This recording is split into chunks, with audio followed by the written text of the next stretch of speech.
ನೋಡಿ, ನೆನ್ನೆ ನಾಗಮಂಗಲದಲ್ಲಿ ಕೋಮು ಗಲಭೆ ನಡೆಯೋ ಸಂದರ್ಭದಲ್ಲಿ ಪರಮೇಶ್ವರ್ ಸಾಹೇಬ್ರಿಗೆ ಕೋಮು ಗಲಭೆ ಅಂದ್ರೆ ಕೋಪ ಬಂದಿತ್ತು. ಬಟ್ ಅಲ್ಲಿ ಸಿಚುಯೇಷನ್ ಹಾಗೆ ಇತ್ತು. ಈ ಗಲಭೆ ನಡೆಯೋ ಸಂದರ್ಭದಲ್ಲಿ ಕಿಡಿಗೇಡಿಗಳನ್ನ ಮಹಿಳೆಯೊಬ್ಬರು ದಿಟ್ಟತನದಿಂದ ಫೇಸ್ ಮಾಡಿರುವ ಘಟನೆ ಕೂಡ ನಡೆದಿದೆ. ಕಲ್ಲು ತೂರಾಟ ಮಾಡ್ತಾ ಮಾರಕಾಸ್ತ್ರಗಳನ್ನ ಕೈಯಲ್ಲಿ ಹಿಡ್ಕೊಂಡು ಬಂದಿದ್ರು ಗಲಭೆಕೋರರು. ಆ ಹುಡುಗರನ್ನ ಓಡಿಸಿದ್ದಾರೆ ಮಹಿಳೆ. 20ಕ್ಕೂ ಹೆಚ್ಚು ಮಹಿಳೆಯರು ಸೇರಿ ಈ ಕಿಡಿಗೇಡಿಗಳನ್ನ ಅಲ್ಲಿಂದ ಜಾಗ ಖಾಲಿ ಮಾಡಿಸಿದ್ದಾರೆ. ಕೈಯಲ್ಲಿ ತಲ್ವಾರ್ ಹಿಡ್ಕೊಂಡು ಬಂದಿದ್ರಂತೆ ಮುಸುಕುದಾರಿಗಳು. 20ರಿಂದ 25 ವರ್ಷದ ಒಳಗಿನ ಹುಡುಗರು ದಾಂಧಲೆ ಮಾಡೋಕೆ ಬಂದಿದ್ದಾರೆ. ಆ ಸಂದರ್ಭದಲ್ಲಿ ಮಹಿಳೆಯರೆಲ್ಲ ಸೇರಿ ಅವರನ್ನ ಅಲ್ಲಿಂದ ಜಾಗ ಖಾಲಿ ಮಾಡಿಸಿದ್ದಾರೆ. ನಮ್ಮ ಪ್ರತಿನಿಧಿ ರಂಜಿತ್ ಮಾತನಾಡಿಸಿದ್ದಾರೆ ಆ ಮಹಿಳೆಯರನ್ನ. ನಾಗಮಂಗಲದಲ್ಲಿ ನಿನ್ನೆ ಗಲಭೆ ಸಮಯದಲ್ಲಿ ಮನೆಯೊಳಗೆಲ್ಲ ಹೊಕ್ಕೋದಕ್ಕೆ ಬಂದಿದ್ರು ಕಿಡಿಗೇಡಿಗಳು.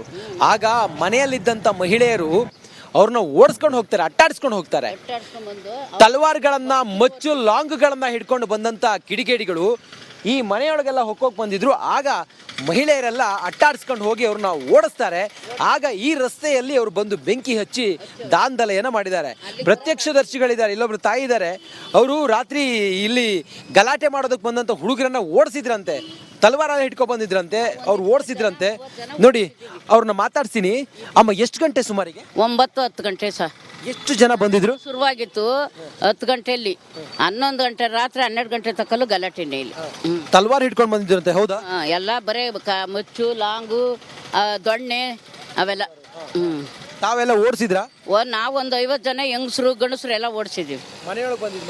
ಮನೆ ಹತ್ರ ಬರಲಿಲ್ಲ, ಬೈಕ್ ತಗೊಂಡು ಹಿಂಗ್ ಓಡೋಕೆ ಹೋದ್ರಲ್ಲ, ಅವಾಗ ಓಡಿಸ್ತು. ಏನು ಹುಡುಗರಂತೆ, ಹೌದಾ? ಎಲ್ಲ ಈ ವಯಸ್ಸು ಬಡ್ಡ ಹುಡುಗರಣ್ಣ, 15ರಿಂದ 20 ವರ್ಷ ಎಲ್ಲ.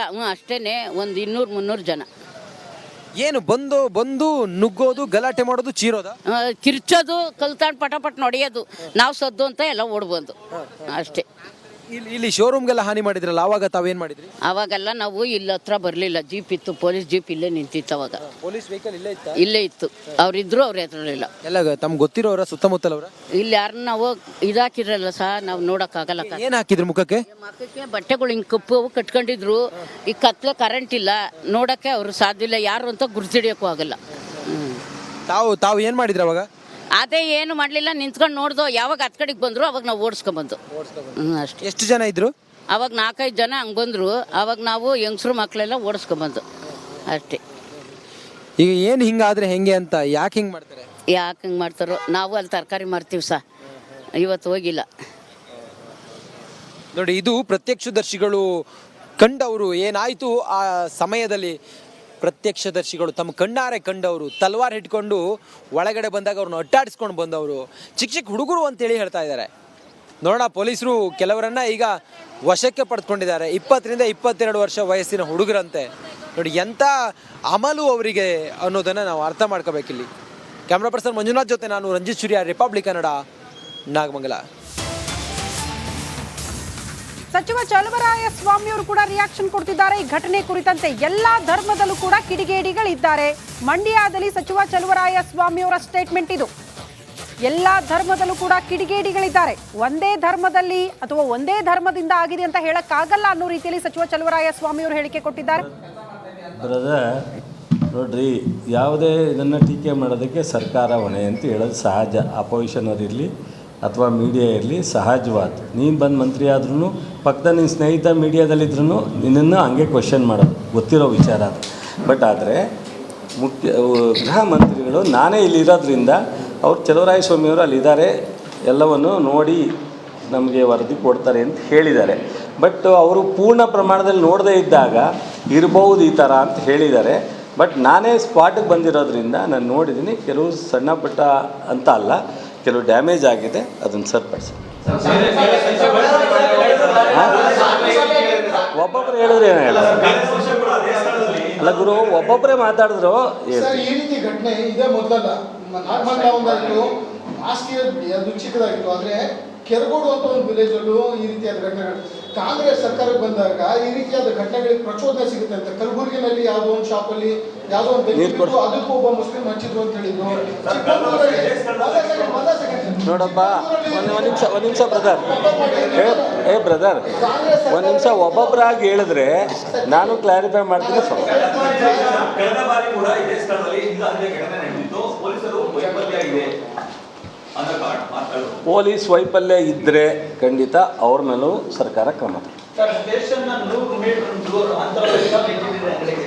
ನಾನು ಹೇಳಿದ್ನಲ್ಲಪ್ಪ, ಪೊಲೀಸ್ ವೈಫಲ್ಯನೂ ನಾವು ಏನು ಸ್ವಲ್ಪ ರಿಪೋರ್ಟ್ನಲ್ಲಿ ಬಂದರೆ ಖಂಡಿತ ಅದನ್ನೂ ಸಹ ಗಮನದಲ್ಲಿ ಇಟ್ಕೊಂಡು ರಿಪೋರ್ಟ್ ಕೇಳಿದ್ದೀವಿ. ಸರ್ಕಾರ ಪೊಲೀಸರ ವೈಫಲ್ಯತೆ ಇದ್ದರೆ ಅದನ್ನೂ ಸಹ ಕ್ರಮ ತಗೊಳ್ತೀವಿ.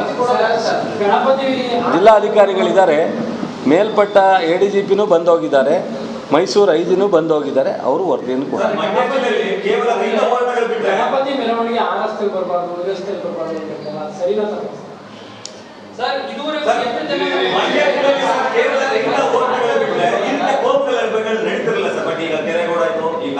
ಯಾಕಾಯ್ತು? ಸರ್ಕಾರದ ವೈಫಲ್ಯತೆ ಅಲ್ಲ, ಈ ಥರದ ಇನ್ಸಿಡೆಂಟ್ನ ಹುಡುಕಿ ಮಾಡಕ್ಕೆ ಹೋಗ್ತಾರಲ್ಲ, ಅದರಿಂದ ಆಯ್ತು ಅಂತ ಹೇಳಿ. ಒಂದು ನಿಮಿಷ,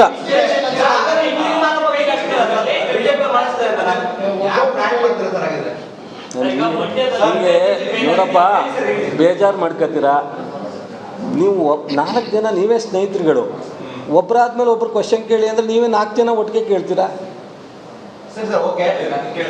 ಅಲ್ಲ ಸರ್, ಈ ರೀತಿ ಘಟನೆಗಳು ನಿಮ್ಮ ಸರ್ಕಾರ ಅಧಿಕಾರಕ್ಕೆ ಬಂದಾಗಲೇ ಈ ರೀತಿ ಘಟನೆಗಳಾಗೋದ್ರಿಂದ ಅವ್ರು ಹೇಳ್ತಿರೋದು ಕಾಂಗ್ರೆಸ್ ಇದ್ದಾಗ ಅತಿ ಹೆಚ್ಚಿನ ಮಾನ್ಯತೆ ಸಿಗುತ್ತೆ, ಆ ಕಾರಣದಿಂದ ಈ ರೀತಿ ಘಟನೆ. ಏನಿಲ್ಲ, ಹಿಂದೆ ಕಾಂಗ್ರೆಸ್ ಸರ್ಕಾರ ಆಡಳಿತ ಮಾಡೇ ಇಲ್ವಾ? ಅವಾಗೆಲ್ಲ ಯಾವುದೂ ಗಲಾಟೆ ನಡೀದಲ್ಲೇ ಚೆನ್ನಾಗಿ ರಾಜ್ಯದಲ್ಲಿ ಶಾಂತಿಯಿಂದ ಇದ್ದುದನ್ನು ನೀವು ನೋಡಿದ್ದೀರಾ, ನಾವು ನೋಡಿದ್ದೀವಿ. ಇವತ್ತು ಯಾವಾಗ BJP ಸರ್ಕಾರ ಆಡಳಿತ ಮಾಡಿದೆ ಆ ಟೈಮ್ನಲ್ಲಿ ಏನೆಲ್ಲ ಇನ್ಸಿಡೆಂಟ್ ಇದೆ ಅದನ್ನು ತೆಗೆದು ನೋಡಿ. ಕಾಂಗ್ರೆಸ್ ಸರ್ಕಾರ ಆಡಳಿತ ಮಾಡಿದಾಗ ನಡೆದಂಥ ಇನ್ಸಿಡೆಂಟ್ಗಳನ್ನೂ ತೆಗೆದು ನೋಡಿ, ನಿಮಗೆ ಗೊತ್ತಾಗುತ್ತೆ. ಮತ್ತು ಇದೇ ಜನತಾದಳ ಇವತ್ತೇನು ಹೇಳ್ತಾ ಇದ್ದಾರೆ, ಒಂದು ವರ್ಗದ ಜನಕ್ಕೆ ಸಹಕಾರ ಮಾಡ್ತಾರೆ ಅಂತ, ಇದೇ ಜನತಾದಳದವರು ಯಾವ ರೀತಿ ಮಾತನಾಡಿದ್ದಾರೆ, ಸ್ಟೇಟ್ಮೆಂಟ್ ಕೊಟ್ಟಿದ್ದಾರೆ, ಏನು ಸನ್ನಿವೇಶಗಳನ್ನ ದಯಮಾಡಿ ತೆಗೆದು ನೋಡಿ. ನಾವು ಯಾವುದೇ ಒಂದು ಕೋಮಿನ ಜನಾಂಗದ ಪರವಾಗಿ ಇಲ್ಲ. ನಾವು ಪೂರ್ಣ ಪ್ರಮಾಣದಲ್ಲಿ ಕರ್ನಾಟಕದಲ್ಲಿ ದೇಶದಲ್ಲಿ ಬದುಕೋ ಎಲ್ಲ ಜನರ ಪರವಾಗಿ ಎಲ್ಲರಿಗೂ ಈ ರೀತಿ ಇನ್ಸಿಡೆಂಟ್ ಆಗದಂಗೆ ನೋಡ್ಕೊಳ್ತಕ್ಕಂಥದ್ದು ಸರ್ಕಾರದ ಜವಾಬ್ದಾರಿ. ಮತ್ತು ವಿರೋಧ ಪಕ್ಷ ಸರ್ಕಾರ ಅಂದಾಗ ಸರ್ಕಾರಕ್ಕೆ ಜವಾಬ್ದಾರಿ ಇದೆ, ಇಲ್ಲ ಅಂತಲ್ಲ. ಹಂಗಾದ್ರೆ ವಿರೋಧ ಪಕ್ಷಕ್ಕೆ ಜವಾಬ್ದಾರಿ ಇಲ್ಲ ಅಂತಲ್ಲ, ಸರ್ಕಾರಕ್ಕೆ ಇದನ್ನೆಲ್ಲನೂ ಗಮನದಲ್ಲಿಟ್ಕೊಂಡು ಎಚ್ಚರಿಕೆ ವಹಿಸಿ ಕ್ರಮ ತಗೊಳ್ತಕ್ಕಂಥದ್ದು, ಆಗದಂಗೆ ನೋಡ್ಕೊಳ್ತಕ್ಕಂಥದ್ದು ಸರ್ಕಾರಕ್ಕಿದೆ. ಆದರೆ ಕನಿಷ್ಠ ಒಂದು ಅಪೋಸಿಷನ್ನರು ಸಹ ಇದನ್ನು ನಿಯಂತ್ರವಾಗಿ ಇರಲಿಕ್ಕೆ ಏನು ಬೇಕೋ ಅದನ್ನು ಮಾತಾಡಲಿಕ್ಕೂ ಸಹ ಅವರು ಅಧಿಕಾರವನ್ನು ಅನುಭವಿಸಿರ್ತಕ್ಕಂಥವ್ರು, ಅವರು ಆಡಳಿತ ಮಾಡಿರ್ತಕ್ಕಂಥವ್ರು. ಅದರಿಂದ ಇಲ್ಲಿ ರಾಜಕಾರಣ ಬೆರೆಸ್ತಕ್ಕಂಥದ್ದು ಬೇಕಾದಷ್ಟು ವೇದಿಕೆ ಇದೆ, ರಾಜಕಾರಣ ಮಾಡೋಣ. ಇಂಥ ಇನ್ಸಿಡೆಂಟಲ್ಲಿ ರಾಜಕಾರಣ ಬೇಡ ಅಂತ ಹೇಳ್ತಾರೆ. ಅದನ್ನೇ ನಾನು ಹೇಳಿದೆ, ರಾಜಕಾರಣಕ್ಕೆ ರಾಜಕಾರಣ ಉತ್ತರ ಕೊಡಲ್ಲ. ಇನ್ಸಿಡೆಂಟನ್ನು ರೆಫರ್ ಮಾಡಿ, ಅದಕ್ಕೆ ಅವರು ಕೊಡ್ತೀವಿ ಅಂದರೆ ಕೊಡಲಿ, ನನ್ನ ಸಂದರ್ಭ ಬಂದಾಗ ಹೇಳೋಣ. ಈಗ ನನ್ನ ಕ್ಷೇತ್ರ ಜನ ಮತ್ತು ಜಿಲ್ಲೆ ಜನಕ್ಕೆ ರಾಜ್ಯದಲ್ಲಿ ಯಾರೂ ಇಂಥ ಇನ್ಸಿಡೆಂಟ್ ಆಗೋದು ಬೇಡ ಅಂತ ಹೇಳಿ. ಸೊ ಅದನ್ನು ಹೇಳ್ತೀನಿ, ಬಂದೋಬಸ್ತ್ ಮಾಡಲಿ. ಬಟ್ ಆದರೆ ಯಾರೂ ಸಹ ಪ್ರವೋಕ್ ಆಗಬಾರ್ದು. ಈಗ ಮುಸ್ಲಿಮ್ ಬಂಧುಗಳು ಯಾವ ರೀತಿ ಸೌಜನ್ಯ ನಡ್ಕೋಬೇಕು ಅಂತ ನಾವು ಬಯಸ್ತೀವೋ, ನಮ್ಮ ಹಿಂದೂಗಳು ಸಹ ಅದೇ ರೀತಿ ಇನ್ನೊಂದು ಜನಕ್ಕೆ ತೊಂದರೆ ಆಗದಂಗೆ ನಡ್ಕೊಳ್ತಕ್ಕ. ಎರಡೂ ಜನ ಶಾಂತಿಯಾಗಿ ಮಾಡಿದಾಗ ಮಾತ್ರ ಈ ಥರದ ಇನ್ಸಿಡೆಂಟ್ ಆಗದೆ ಇರೋ ಕಾರಣ. ಗೃಹ ಸಚಿವರು, ಉಸ್ತುವಾರಿ ಸಚಿವರು ಏನೇ ಹೇಳಿಕೆ ನೀಡಿದ್ರು ಕೂಡ ವಾಸ್ತವ ಪರಿಸ್ಥಿತಿಯನ್ನ ಜನರ ಕಣ್ಣಿಂದ ಕಣ್ಮರೆ ಮಾಡ್ಲಿಕ್ಕೆ ಸಾಧ್ಯ ಇಲ್ಲ. ರಿಪಬ್ಲಿಕ್ ಕನ್ನಡ ಇದರ ಗ್ರೌಂಡ್ ರಿಪೋರ್ಟ್ ಅನ್ನ, ನಾನ್ ಸ್ಟಾಪ್ ಲೈವ್ ಕವರೇಜ್ ಅನ್ನ ಇವತ್ತು ಇಡೀ ದಿನ ಕವರೇಜ್ನ ಭಾಗವಾಗಿ ನಿಮ್ಮ ಮುಂದೆ, ಅಂದ್ರೆ ಜನರ ಮುಂದೆ, ವೀಕ್ಷಕರ ಮುಂದೆ ಇಡ್ತಾ ಹೋಗುತ್ತೆ.